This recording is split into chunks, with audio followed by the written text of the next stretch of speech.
Hi everyone, welcome to A guide for TGPSC exams.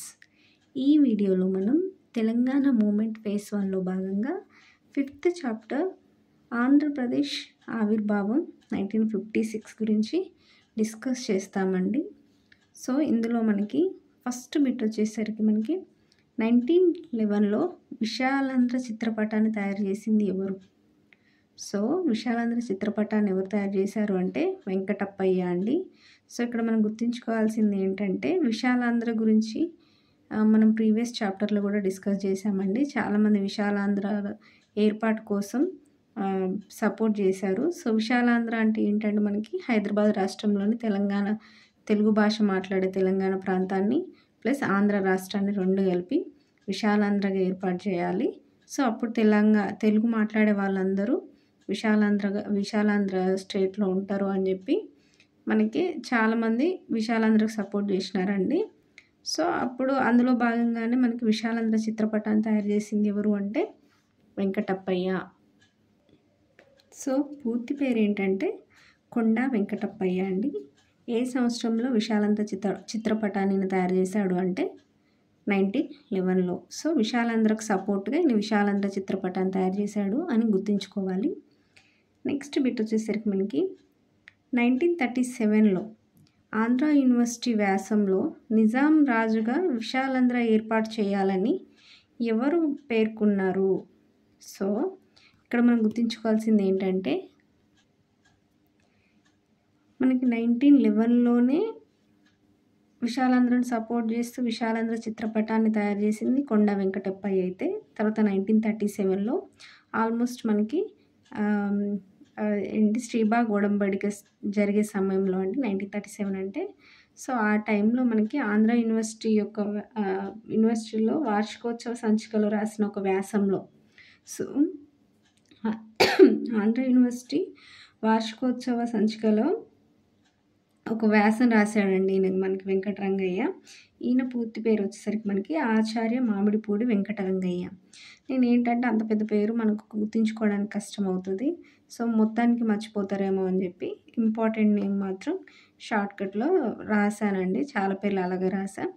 So మీరు మొత్తం పేరు గుర్తుంచుకోవాలంటే మొత్తం పేరు రాసుకోండి ఆరు గుర్తుంచుకోండి. నేనైతే నాకు ఈజీగా గుర్తుండే పేరును షార్ట్కట్లో రాసుకున్నాను.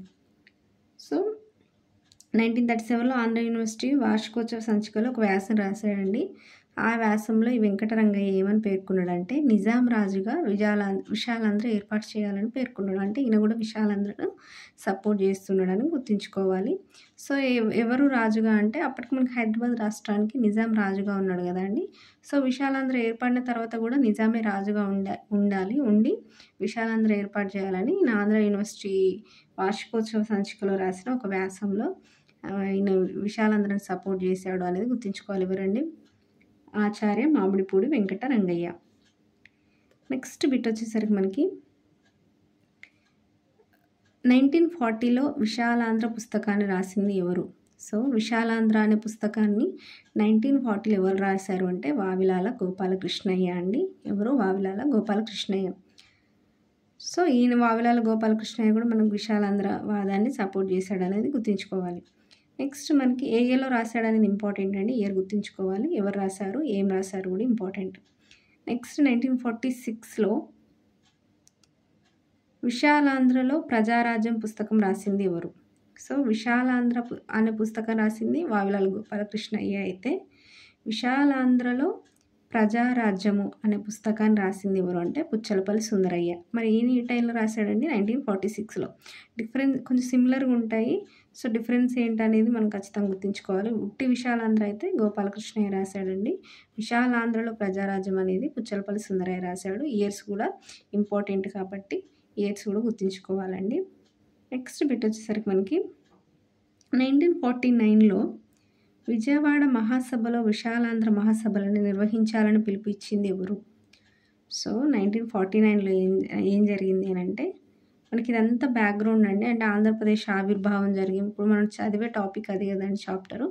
సో ఆంధ్రప్రదేశ్ ఆవిర్భావం జరిగే ముందు ఎంతమంది విశాలాంధ్రను కోరుకున్నారు, ఏ టైంలో, ఏ పుస్తకాల రూపంలో ఎవరు కోరుకున్నారు, లేదా వ్యాసం రాస్తూ ఎవరు వారి యొక్క సపోర్ట్‌ని తెలియజేసినారు.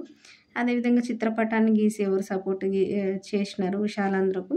ఇలా మనం ఇంపార్టెంట్ వ్యక్తులు ఎవరైతే ఉన్నారో వాళ్ళు ఏ విధంగా వాళ్ళు విశాలాంధ్ర వాదాన్ని సపోర్ట్ చేసినారు అనేది మనం డిస్కస్ చేస్తున్నామండి. ఇవన్నీ మనకి బ్యాక్‌డ్రాప్ స్టోరీ ఆఫ్ ఆంధ్రప్రదేశ్ ఆవిర్భావం. ఇది 1956లో కదండీ ఏర్పడింది. సో, 1956 లోపు మనకి ఇవన్నీ ఏమేం జరిగినాయి అనేది 1956 లోపు అవన్నీ మనం ఇప్పుడు డిస్కస్ చేస్తున్నాం. సో, 1949లో ఏం జరిగింది అనంటే విజయవాడ మహాసభలో ఈ అయ్యదేవర కాళేశ్వరరావు అనే వ్యక్తి విశాలాంధ్ర మహాసభలు నిర్వహించాలని పిలుపిచ్చారండి. సో, ఎందుకు ఈయన మరి విశాలాంధ్ర మహాసభలు నిర్వహించాలని పిలిపించాడంటే ఇది విశాలాంధ్రవాదాన్ని సపోర్ట్ చేస్తూ సో, ఈ విశాలాంధ్ర మహాసభలను నిర్వహిస్తే సో, ఇంకా ఎక్కువ సపోర్ట్ పెరుగుతది ప్రజల్లో విశాలాంధ్ర ఏర్పాటు కోసము. సో, దాని తర్వాత మనకి విశాలాంధ్ర ఏర్పడడానికి మార్గం సుగమం అవుతదని చెప్పి ఈయన విశాలాంధ్ర మహాసభలు నిర్వహించాలని పిలిపిచ్చారండి. ఎవరు అంటే అయ్యదేవర కాళేశ్వరరావు. ఇంపార్టెంట్ వ్యక్తి అండి. ఎప్పుడు అంటే 1949 అని గుర్తుంచుకోవాలి. నెక్స్ట్ బిట్ వచ్చేసరికి మనకి మొదటి విశాలాంధ్ర సభలో ఎవరు విశాలాంధ్ర నిర్మాణం యావదాంధ్రుల జన్మ హక్కు అనే నినాదం ఇచ్చారు అంటే టంగుటూరి ప్రకాశం. సో, ఇప్పుడు విశాలాంధ్ర మహాసభలు నిర్వహించాలని పిలిపించింది అయ్యదేవర కాళేశ్వరరావు. ఏ సంవత్సరం అంటే 1949 అండి. సో, ఎక్కడ ఏ సభలో ఈయన పిలిపించాడు విశాలాంధ్ర మహాసభలను నిర్వహించాలని అంటే విజయవాడ మహాసభలో. తర్వాత ఈయన పిలుపునిచ్చిన తర్వాత విశాలాంధ్ర మహాసభ జరిగిందండి. మొదటి విశాలాంధ్ర మహాసభలో విశాలాంధ్ర నిర్మాణం అనేది యావదాంధ్రుల జన్మ హక్కు అనే నినాదం ఎవరిచ్చారనేది ఇంపార్టెంట్. సో, ఫస్ట్ విశాలాంధ్ర సభలో విశాలాంధ్ర నిర్మాణం యావదాంధ్రుల జన్మ హక్కు అనే నినాదం ఇచ్చింది ఎవరంటే టంగుటూరి ప్రకాశం అండి. మనం ఆల్రెడీ చదువుకున్నాం టంగుటూరి ప్రకాశమే ఆంధ్ర రాష్ట్రం యొక్క ప్రథమ ముఖ్యమంత్రి అని చెప్పి, ఫస్ట్ ముఖ్యమంత్రి అని చెప్పి. సో, ఆయన ఇంపార్టెంట్ వ్యక్తి కాబట్టి ఆయన ఏం నినాదం ఇచ్చాడు, ఏ విశాలాంధ్ర సభ అంటే మొదటి విశాలాంధ్ర సభ అనేది గుర్తుంచుకోవాలి. సో, మరి మొదటి విశాలాంధ్ర మహాసభ ఎప్పుడు జరిగింది, ఎక్కడ జరిగింది, ఎవరి అధ్యక్షతన జరిగింది అని అంటే మొదటి విశాలాంధ్ర మహాసభ అనేది 1950 ఫిబ్రవరిలో జరిగిందండి. ఎక్కడ జరిగిందండి? వరంగల్లో జరిగింది. ఎవరి అధ్యక్షతన జరిగింది మరి అని అంటే మనకి హయగ్రీవాచార్య అండి. ఎవరి అధ్యక్షతన అండి? హయగ్రీవాచార్య అధ్యక్షతన మనకి ఈ మహాసభ జరిగింది. సో, మీరు ఇక్కడ విశాలాంధ్ర మహాసభ అంటే కోస్తాంధ్ర ప్రాంతంలో జరిగింది అని అనుకుంటారు, లేకపోతే ఆంధ్ర ప్రాంతంలో జరిగింది అనుకుంటారు. కాదండి, మొదటి విశాలాంధ్ర మహాసభ అనేది మనకి వరంగల్లో జరిగింది, అంటే తెలంగాణ ప్రాంతంలో జరిగింది. సో, అది ఇంపార్టెంట్. వరంగల్లో జరిగింది. ఏ డేట్న జరిగింది అంటే 1950 ఫిబ్రవరిలో. మన 56లో కదండి ఆంధ్రప్రదేశ్ ఆవిర్భవించింది. సో, అంటే ఇక్కడ మీరు మళ్ళీ కన్ఫ్యూజ్ అవ్వద్దు. ఆంధ్రప్రదేశ్ విశాలాంధ్ర అంటే ఏం లేదండి. అప్పుడు ఆంధ్రప్రదేశ్ అనే పేరు అనుకోలేదు. విశాలాంధ్ర అనే పేరు అనుకున్నారు. అంటే తెలంగాణను ఆంధ్ర రాష్ట్రాన్ని కలిపి, తెలంగాణ ప్రాంతాన్ని ఆంధ్ర రాష్ట్రాన్ని కలిపితే విశాలాంధ్ర రాష్ట్రం ఏర్పడుతుందని అనుకున్నారు. బట్ విశాలాంధ్ర అనే పేరు పెట్టకుండా ఆంధ్రప్రదేశ్ అనే పేరు పెట్టినారు కలిపిన తర్వాత. అంతే డిఫరెన్స్. విశాలాంధ్ర అన్న ఆంధ్రప్రదేశ్ అన్న ఒకటే. సో, వాళ్ళు అనుకున్నది విశాలాంధ్ర అనే పేరు పెట్టాలని, బట్ పెట్టింది ఆంధ్రప్రదేశ్ అని. సో, అంతే డిఫరెన్స్ అండి. సో, మొదటి విశాలాంధ్ర మహాసభ మనకి వరంగల్లో 1950 ఫిబ్రవరిలో జరిగింది. ఎవరి అధ్యక్షతన అంటే హయగ్రీవాచార్య అండి. ఏ ఇయర్ అండి? 1950లో జరిగింది. తర్వాత 6 ఇయర్స్కి మనకి ఆంధ్రప్రదేశ్ ఆవిర్భావం జరిగిందని గుర్తుంచుకోవాలి. మరి రెండవ విశాలాంధ్ర మహాసభ ఎప్పుడు జరిగింది అని అంటే 1954లో అండి. సో, ఆల్మోస్ట్ 4 ఇయర్స్ తర్వాత మనకి రెండవ విశాలాంధ్ర మహాసభ జరిగింది. ఇది ఎక్కడ జరిగిందంటే ఇది కూడా హైదరాబాద్లోనే జరిగిందండి. ఇది కూడా తెలంగాణ ప్రాంతంలోనే జరిగింది. సో, మన ఇక్కడ విశాలాంధ్ర మహాసభలు మనకి ఎక్కడ జరుగుతున్నాయి? ఈ రెండు కూడా మనకి తెలంగాణ ప్రాంతంలోనే జరిగినాయి. మరి రెండవ విశాలాంధ్ర మహాసభకి ఎవరు అధ్యక్షత వహించారు అంటే శ్రీశ్రీ అండి. వీళ్ళిద్దరు ఇంపార్టెంట్. హయగ్రీవాచార్య అనే వ్యక్తి ఇంపార్టెంట్ వ్యక్తి, శ్రీశ్రీ కూడా మనకి ఇంపార్టెంట్ వ్యక్తి కదా అండి. సో, రెండవ విశాలాంధ్ర మహాసభకి శ్రీశ్రీ అధ్యక్షత వహించాడనేది గుర్తుంచుకోవాలి. సో, ఎవరైతే అధ్యక్షత వహించారో వాళ్ళు విశాలాంధ్ర వాదానికి వీళ్ళు సపోర్ట్ చేస్తున్నారు అనేది కూడా ఇక్కడ మనం గుర్తుంచుకోవాల్సిన విషయం. సో, రెండవ విశాలాంధ్ర మహాసభ ఎక్కడ జరిగిందండి? హైదరాబాద్. మొదటి విశాలాంధ్ర మహాసభ ఎక్కడ జరిగింది? వరంగల్. మరి ఈ రెండవ విశాలాంధ్ర మహాసభకి ఆహ్వాన సంఘం అధ్యక్షుడు ఎవరు అంటే బద్దం ఎల్లారెడ్డి అండి. మరియు ఆహ్వాన సంఘం యొక్క కార్యదర్శి ఎవరు అంటే రావినారాయణ రెడ్డి. సో, బద్దం ఎల్లారెడ్డి, రావినారాయణ రెడ్డి కూడా మనకి రెండవ విశాలాంధ్ర మహాసభలో వాళ్ళు పాలు పంచుకున్నారండి. సో, బద్దం ఎల్లారెడ్డి మనం ఆహ్వాన సంఘానికి అధ్యక్షుడిగా వ్యవహరించాడు. ఆహ్వాన సంఘానికి కార్యదర్శి ఎవరు వ్యవహరించారు అంటే రావి నారాయణ రెడ్డి అండి. వీరిద్దరు కూడా ఇంపార్టెంట్ వ్యక్తులు. సో వీళ్ళిద్దరు కూడా ఇంపార్టెంట్ వ్యక్తులు కాబట్టి వీళ్ళ యొక్క రోల్స్ కూడా మనం రెండవ విశాలాంధ్ర మహాసభలో వీళ్ళు ఏ రోల్ ప్లే చేశారనేది కూడా ఇంపార్టెంట్ కాబట్టి ఎవరు ఏ రోల్ ప్లే చేశారనేది ఖచ్చితంగా గుర్తుంచుకోవాలి. సో నెక్స్ట్ బిట్ వచ్చేసరికి మనకి 1950లో నిజామాబాద్లో హైదరాబాద్ స్టేట్ కాంగ్రెస్ సభ జరిగిందండి. అండ్ 1953లో కూడా హైదరాబాద్లో అఖిల భారత కాంగ్రెస్ మహాసభ జరిగినాయి. ఇక్కడ ఇయర్ వేరు ప్లస్ ప్లేస్లు కూడా వేరండి. బట్ ఈ 2 సభలు కూడా మనకి విశాలాంధ్రను సమర్థించాయి, అంటే విశాలాంధ్ర ఏర్పాటును సమర్థించాయి అనేది గుర్తుంచుకోవాలండి. సో ఇవన్నీ మనకి బ్యాక్డ్రాప్ స్టోరీ ఆఫ్ ఆంధ్రప్రదేశ్ ఆవిర్భావం అనుకున్నాం కదండి. అంటే విశాలాంధ్రను సపోర్ట్ చేసిన ఇవన్నీ కాబట్టి మనకి 1956లో ఆంధ్రప్రదేశ్ అనేది ఏర్పడింది. ఎలా ఏర్పడింది అని అంటే మళ్ళీ చెప్తున్నా, హైదరాబాద్ రాష్ట్రంలోని తెలంగాణ ప్రాంతము ఆంధ్ర రాష్ట్రంతో కలిసి మనకి విశాలాంధ్ర ఆంధ్రప్రదేశ్కి ఏర్పడ్డాయండి. విశాలాంధ్ర అన్న ఆంధ్రప్రదేశ్ అన్న ఒకటే. ఏంటంటే వాళ్ళు అనుకుంది విశాలాంధ్ర అనే పేరు, బట్ మనకి యాక్చువల్ ఇంప్లిమెంటేషన్లోకి వచ్చిన పేరు ఏంటంటే ఆంధ్రప్రదేశ్ అని.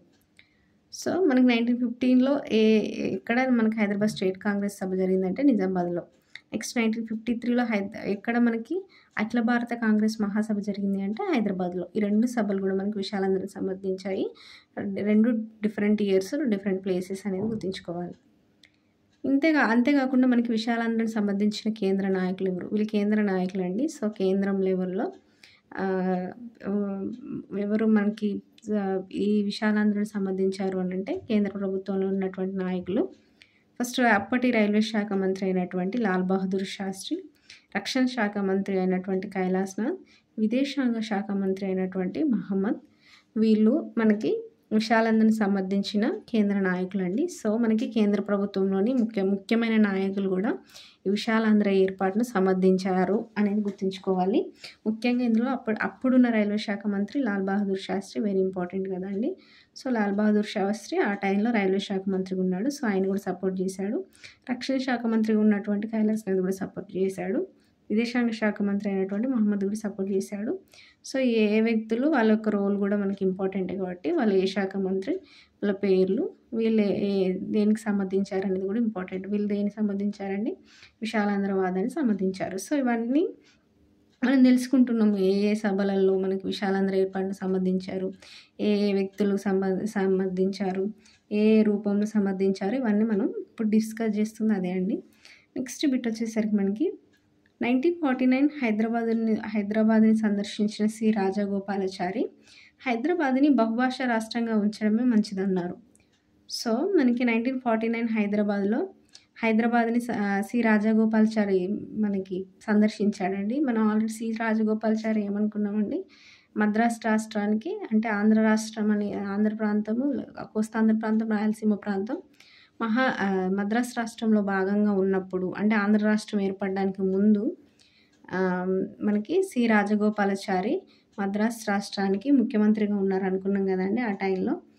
సో ఆయన మనకి హైదరాబాద్ని సందర్శించినప్పుడు ఏ ఇయర్లో 1949లో సందర్శించినప్పుడు ఈయన ఏమని చెప్పాడంటే హైదరాబాద్ని బహుభాషా రాష్ట్రంగానే ఉంచితేనే మంచిది, దీన్ని విడదీయొద్దు. అంటే హైదరాబాద్ రాష్ట్రంలో 3 భాషలు ఉన్నాయి కదండి. మనం అనుకున్నాం కదా కన్నడ, మరాఠా, తెలుగు అని. సో మరాఠా ప్రాంతం, తెలంగాణ ప్రాంతం, కన్నడ ప్రాంతాలు, ఇలా 3 ప్రాంతాలు, 3 భాషల ప్రజలు ఉన్నారు అని.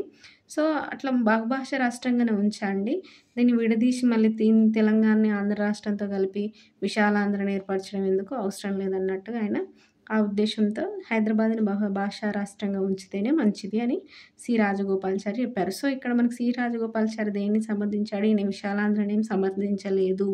సో ఈయన విశాలాంధ్రని సమర్థించలేదు అనేది ఇక్కడ గుర్తుంచుకోవాల్సిన విషయము. హైదరాబాద్ స్టేట్ని అట్లనే ఉంచాలని అన్నాడు అనేది గుర్తుంచుకోవాలి.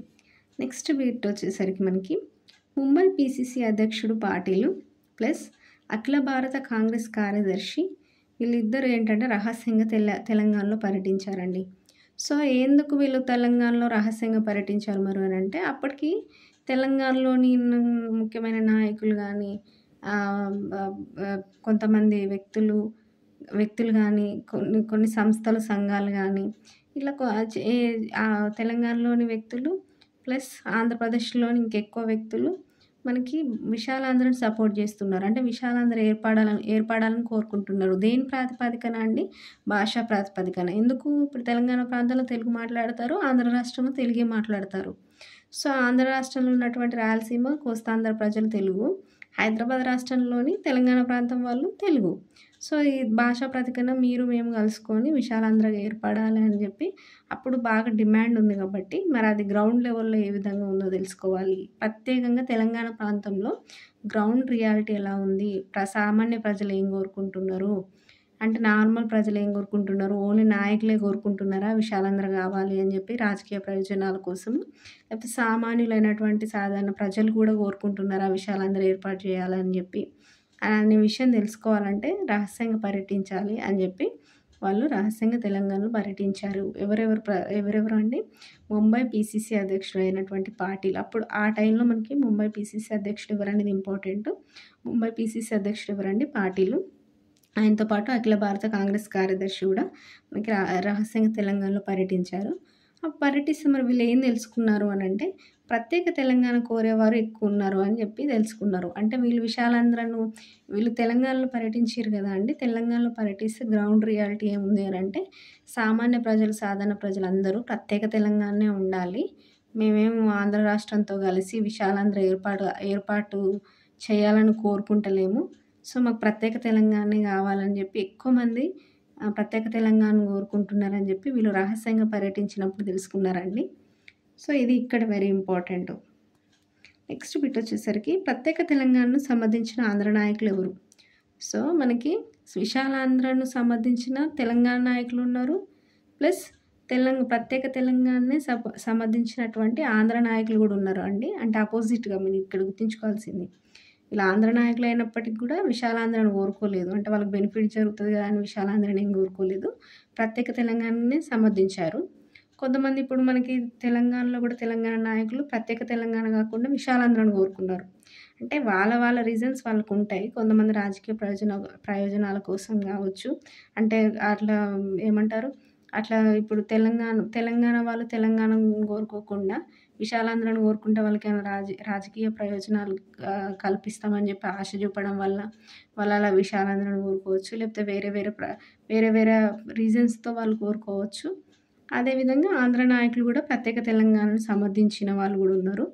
సో, ఎవరు వాళ్ళు అని అంటే వీళ్ళు ఇంపార్టెంట్ అండి. So, most of the Andhra నాయకులు విశాలాంధ్రని సమర్థించారు. ఎందుకంటే తెలంగాణ ప్రాంతంతో కలిస్తే వాళ్ళకి బెనిఫిట్ ఎక్కువ. ఎందుకు అంటే అప్పటికే తెలంగాణ అనేది చారిత్రకంగా కానీ లేకపోతే అన్ని విధాలుగా వనరుల్లో కానీ ఆదాయంలో కానీ అన్ని విధాలుగా మిగులు ఆదాయంతో ఉన్నటువంటి ఒక ప్రాంతం. సో, సహజ వనరులకు కానీ లేకపోతే ఆదాయంలో కానీ ఎటువంటి లోటుపాట్లు లేని ప్రాంతం. ఇంకా మిగులు ఆదాయం ఉన్నటువంటి ప్రాంతం. సో, అటువంటి ప్రాంతంతో కలిస్తే ఏదైతే లోటు బడ్జెట్ లేదా లోటు ఆదాయం ఉన్నటువంటి ప్రాంతము మిగులు ఆదాయం ఉన్నటువంటి ప్రాంతంతో కలిస్తే దేనికి ఎక్కువ బెనిఫిట్ అవుతుందండి? లోటు ఆదాయం ఉన్నటువంటి ప్రాంతానికే బెనిఫిట్ అవుతుంది. అంటే ఆంధ్ర రాష్ట్రానికే బెనిఫిట్ అవుతుంది తెలంగాణతో కలిస్తే. సో, తెలంగాణకి ప్రత్యేకంగా ఒరిగేది ఏమి ఉండదు. ఇంకా చెప్పాలంటే ఇక్కడ నుంచి వచ్చిన ఆదాయం అక్కడికి తరలించే ఛాన్స్ ఎక్కువ ఉంటుంది. తెలంగాణ నష్టపోయే ఛాన్స్ ఉంటుంది. కాబట్టి ఆంధ్ర నాయకులు మోస్ట్లీ మనకి విశాలాంధ్రని సమర్థించారు. కానీ ఇంపార్టెంట్ వ్యక్తులు వీళ్ళు మాత్రం ప్రత్యేక తెలంగాణ సమర్థించారు కాబట్టి వీళ్ళు ఇంపార్టెంట్ అండి. తక్కువ మంది ప్రత్యేక తెలంగాణను సమర్థించారు. ఆ తక్కువ మందిలో ఇంపార్టెంట్ వ్యక్తులు ఎవరు అంటే ఎన్జీ రంగ, వీరయ్య, ఎన్ నరసింహారావు. సో, వీళ్ళ పేర్లు ఖచ్చితంగా గుర్తుంచుకోవాలి. ఆచార్య ఎన్జీ రంగ, వీరయ్య, ఎన్ నరసింహారావు అండి. సో, వీళ్ళు ప్రత్యేక తెలంగాణను సమర్థించినటువంటి ఆంధ్ర నాయకులు. నెక్స్ట్ బిట్ వచ్చేసరికి ఏ సమావేశం నెహ్రూ విశాలాంధ్రను లూజ్ టాక్ అన్నారు? అంటే ఏ సమావేశంలో నెహ్రూ విశాలాంధ్రను లూజ్ టాక్ అన్నారు అని అంటే బెంగళూరులో 1951 జూలై 15 ఇది వెరీ వెరీ ఇంపార్టెంట్ అండి. సో, బెంగళూరులో 1951 ఆ టైంలో 1951 ఇయర్లో జూలై 15న బెంగళూరులో ఒక సభ జరిగిందండి. ఆ సభలో అయ్యదేవర కాళేశ్వరరావు మనం ఆల్రెడీ ఈ పేరు చదువుకున్నామండి. ఈయన ఏంటంటే విశాలాంధ్ర మహాసభలు నిర్వహించాలని పిలుపునిచ్చిన అయ్యదేవర కాళేశ్వరరావే. అంటే ఈయన విశాలాంధ్ర వాదాన్ని సపోర్ట్ చేస్తున్నాడు. విశాలాంధ్ర ఏర్పాటును కోరుకుంటున్న వ్యక్తి కాబట్టి ఈయన అయ్యదేవర కాళేశ్వరరావు ఈ బెంగుళూరులో 1951 జూలై 15న జరిగిన సభలో ఈయన విశాలాంధ్ర వాదాన్ని ముందుకు తీసుకొచ్చిండండి. తీసుకొచ్చినప్పుడు అదే సమావేశంలో ఉన్నటువంటి జవహర్లాల్ నెహ్రూ గారు ఏమన్నారంటే ఆ టైంలో ఈ విశాలాంధ్ర వాదాన్ని ఆయన తోసిపుచ్చాడండి. తోసిపుచ్చి ఆ టాపిక్ అని అదొక లూజ్ టాక్ అని చెప్పి దాన్ని ఇట్లా సింపుల్గా తీసి పడేసిండు. అంటే నెహ్రూకి విశాలాంధ్ర ఏర్పడడం అనేది ఆయనకు ఇష్టం లేదు అన్నట్టుగా మనం ఇక్కడ అర్థం చేసుకోవచ్చు. సో విశాలాంధ్ర వాదాన్ని ఆయనకు లూజ్ టాక్గా వ్యవహరించాడు అనేది గుర్తుంచుకోవాలి. ఏ ఇయర్ అంటే బెంగళూరులో జరిగిన సభ ఏ ఇయర్ అంటే 1951 జూలై 15న జరిగింది. సో ఎవరు ప్రస్తావించినప్పుడు ఎవరు లూజ్ టాక్ అని పేర్కొన్నారు విశాలాంధ్రని అంటే అయ్యదేవర కాళేశ్వరరావు ప్రస్తావించినప్పుడు ఎవరు లూజ్ టాక్ అని అన్నారు, విశాలాంధ్ర వాదాన్ని నెహ్రూ అన్నారండి. ఏ సభలో అంటే బెంగళూరులో జరిగినటువంటి సభలో. ఏ ఇయర్లో అన్నారు అంటే 1951 జూలై 15న. నెక్స్ట్ బిట్ వచ్చేసరికి భారత్ సేవక్ సమాజ్ వారు 1956 మార్చ్ 5న నిర్వహించిన సభలో నెహ్రూ ఏమని వ్యాఖ్యానించాడు అని అంటే ఒక అమాయకపు తెలంగాణ అమ్మాయికి తుంటరి ఆంధ్ర అబ్బాయిని అంటగడుతున్నారని చెప్పి ప్రస్తావించిండండి. సో ఇక్కడ ఏంటంటే మనకు 1951 టైంలో బెంగళూరులో జరిగిన సభలో విశాలాంధ్ర లూజ్ టాక్ అన్న నెహ్రూనే మనకు 1956 టైం వచ్చేసరికి అంటే ఆఫ్టర్ 5 years మనకి భారత్ సేవక్ సమాజ్ వారు నిర్వహించిన ఒక సభలో 1956లో నెహ్రూ ఏమని వ్యాఖ్యానించారంటే అప్పుడు 1956 అంటే మనకు అదే ఇయర్ కదండి ఆంధ్రప్రదేశ్ రాష్ట్రం ఏర్పడింది. సో ఆ టైంలో ఈయనకు తెలుసు కదా ఆంధ్రప్రదేశ్ రాష్ట్రం ఏర్పడుతుందని. సో అందుకని చెప్పి ఒక అమాయకపు తెలంగాణ అమ్మాయి అంటే తెలంగాణ వాళ్ళు అప్పటికి సోషల్లీ కానీ ఎకనామికల్లీ కానీ ఎడ్యుకేషనల్ కానీ వెనుకబడిన వాళ్ళండి. కంపేర్ టు ఆంధ్ర ప్రాంతం ప్రజలతో పోల్చుకుంటే తెలంగాణ ప్రాంత ప్రజలు సోషల్లీ ఎకనామికల్లీ ఎడ్యుకేషనల్లీ ఎక్కువ వెనుకబడిన వాళ్ళు. సో ఇంత వీళ్ళు అన్నిట్లో వెనుకబడి ఉన్నవాళ్ళు ప్లస్ అమాయకులు కాబట్టి వీళ్ళని ఆ తెలంగాణ ప్రజలను ఒక అమాయకపు తెలంగాణ అమ్మాయిగా పోల్చుతూ అన్నిట్లో ముందున్నటువంటి ఆంధ్ర ప్రజల్ని ఒక తుంటరి ఆంధ్ర అబ్బాయితో పోలుస్తూ ఒకవేళ వీళ్ళిద్దరికి పెళ్ళి జరిగితే కనుక వీళ్ళు కలిసి ఉంటే సంతోషమే, పెళ్ళి జరగడం అంటే ఇక్కడ తెలంగాణ హైదరాబాద్ రాష్ట్రంలోని తెలంగాణ ప్రాంతాన్ని ఆంధ్ర రాష్ట్రంతో కలిపితే పెళ్ళి జరగడం అన్నట్టుగా ఆయన పోల్చి ఒకవేళ వీళ్ళిద్దరికి పెళ్ళి జరిగితే కనుక కలిసి ఉంటే సంతోషమే, ఒకవేళ ఏదైనా వివాదాలు వస్తే కనుక వీళ్ళు భార్యాభర్తల వల్లే విడాకులు తీసుకోవచ్చు నచ్చకపోతే వీళ్ళిద్దరికి అని చెప్పి ఆయన వ్యాఖ్యానించాడు అని గుర్తుంచుకోవాలి.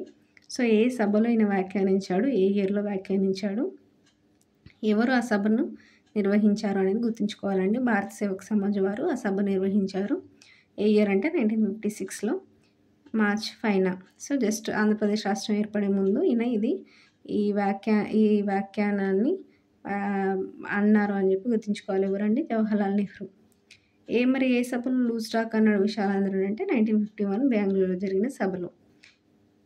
ఏ సభలో అమాయక తెలంగాణ అమ్మాయి తుంటరి ఆంధ్ర అబ్బాయితోటి పెళ్ళి జరుగుతుంది, పెళ్ళి వీళ్ళకి నచ్చితే ఓకే, నచ్చకపోతే విడిపోవచ్చు భార్యాభర్తల వల్ల అని అన్నది ఎప్పుడు అని అంటే 1956లో. నెక్స్ట్ బిట్ వచ్చేసరికి మనకి ఈ 1956 మార్చ్ 5న ఇలా వ్యాఖ్యానించారు నెహ్రూ. తర్వాత 1956 మార్చ్ 5న నెహ్రూ గారు ఇలా వ్యాఖ్యానించారండి.